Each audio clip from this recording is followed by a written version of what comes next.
What do you mean I can't drive my car? I've been a mechanic my entire working life so far, and this is one of my favorite experiences. I had a customer come in complaining about a vibration. I put the vehicle on the lift and checked the front end. I found a nearly broken tie rod and a faulty rack and pinion. So basically, the passenger side front wheel was not fully secured to the steering system and would soon break and cause the wheel to be completely disconnected from the steering. I told the customer how much the repair would be and told her it was unsafe to drive. She asked me to put it back together so she could leave. I told her that I could not do that because if it broke after I let her leave, I could be held liable. She started yelling and screaming about calling the cops and suing me and how her cousin's brother knows a guy who's related to the chief of police and I'll be arrested. She calls the police and they come out. I show the officers the vehicle and they understood the safety concern. They told me to just put the car down and let her leave. I did and even made her sign a statement declining crucial safety repairs. She left with the most haha, I told you so smug grin on her face, until she left the property, got pulled over and her car impounded. They also gave her a ticket for reckless driving. I was so happy seeing her car get towed. The cops told her it was against the law to drive it. The state laws back then allowed me to do exactly what I did. I offered to discount the price of the repair and take payments. She still refused. And I don't care how well versed you think you are in the law. You don't know when or where this took place. And no, I won't tell you what state I am in because I have already had several people message me saying they are going to try and find my shop just to harass and blast me. Now to the comments. Was it the same cops that told you to release the car waiting just off the property to impound the car, or was it more coincidence? OP replied. Same cops, they pulled out of my parking lot right behind her. Lawyer friend told me the story. Guy shows up for DWI hearing and it's obvious that he has been drinking. After the hearing the police pull him over outside the courthouse, charge him with a second DWI. One of those in-your-face stories. I was working retail and as a store manager was opening a brand new store. In the process of stocking it.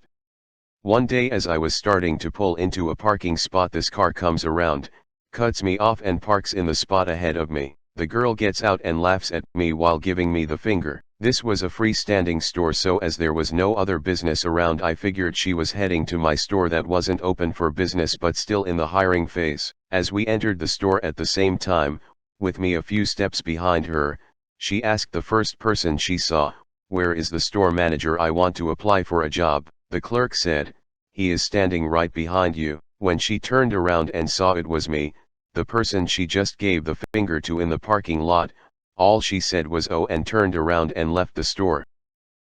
It took me several minutes to stop laughing. At least she was smart enough in her embarrassment to simply leave. Tongue stick. I was hoping this was the outcome. I guess her cousin's brother's friend's chief can help her get those cops fired for giving her a ticket. Did her car come back to get fixed? OP replied. No, unfortunately I never got the satisfaction of seeing her so I could say I told you so. Atodasso. I once took my car to the dealership because I had to change my front brakes twice in a couple months. They put it on the rack and estimated a $3,000 repair. I told them to duck right off and they said I couldn't have the car. Now, the front pads were new. It wasn't going to be unsafe to drive on one short trip to my local garage. I told them if they didn't give me my car, I was going to report them to the police for stealing it and that I would have it towed if I need be. They reluctantly gave me a waiver that I gladly signed. I ended up getting it fixed for, like, $500. Duck dealerships. Every single one in my area will charge you 2 or 3 times the fair price for any given repair. I have 2 mechanics, one for small stuff and one for hard repairs. They're both good people and don't believe in gouging, and they stay busy as hell as a result. For the ones near me, the cost difference is mostly in the parts rather than the labor. The labor is a little higher, but mostly it's using the OEM stuff, at full price, that drives the cost up so much, except the odd exception, like $80 to change a about $20 filter that takes about 3 seconds to change after pulling down the glove box. Either that's one of their recoup costs items, or people put so much shit in the glove box that they charge extra for the trouble of having to touch stuff that isn't part of the car. I sometimes use them purely for the diagnostics, probably the only place where I've never had a problem reoccur after getting my car back. Calling the cops backfired big time for her. That seems to be a theme when the antagonist calls the cops in these stories. Yep. Had the cops called on me and my manager because he refused to give the customer a refund. This was at a buffet where the customer sat for 45 minutes eating and then decided she didn't like it. He kicked her out of the restaurant because she started verbally abusing the customers coming in that I was ringing up. She stood outside doing the same thing and called the cops. They talked to my manager and then asked her to leave since she was the one yelling profanity at everyone walking in. Was having coffee with a 8 months pregnant woman. She told me her car was across the street getting 2 tie rods fixed. Mechanics told her it was unsafe to drive. Total estimate: $1,200 for 2 tie rods. I told her that was excessive, and she called her husband at work and asked him. Well, he left work to see what the fuss was about. Turns out they were trying to scam this pregnant woman out of $900. Most mechanics I've dealt with in Chicago or anywhere are crooks. If you find an honest mechanic, stick with them your whole life and tell your friends and family to use them. I found an honest mechanic that I stuck with for a long time. Then I got a friend to help me with a job I wanted to do for myself. He pointed out some things that my mechanic did that wasn't best practice, so I started taking my car to various different mechanics just to get a sense of what's what. Most of them asked who had done this work or that work and then explained why it wasn't best practice or total shit. That's when I learned my mechanic was honest and also a terrible mechanic.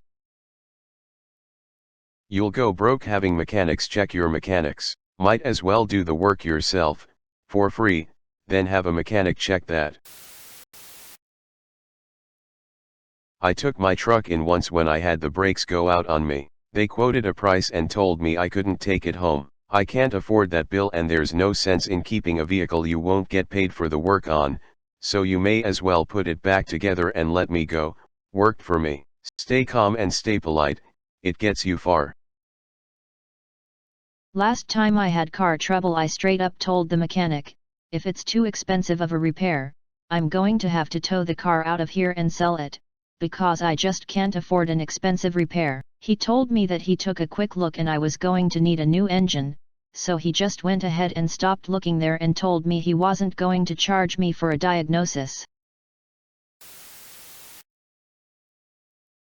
Interesting that you'd be liable if you didn't do any repairs. Surely it's not your responsibility when the customer makes an informed decision to not go ahead with your advice. I think that may depend on where you live, and who you work for. We just used to always make customers sign a statement before leaving if they decided against repairs. That way it protects us from the customer trying to say, well, it was just fine before I took it in, they must have broke it or something along those lines. As an EMT, we have the patient and a witness sign an against medical advice form if they decide to decline treatment. A similar document for those who decline critical repairs on a 2,000-pound rolling death machine makes sense. Of course, in the EMT world, if the patient is in need of critical repairs, we treat them whether they want it or not, in most cases.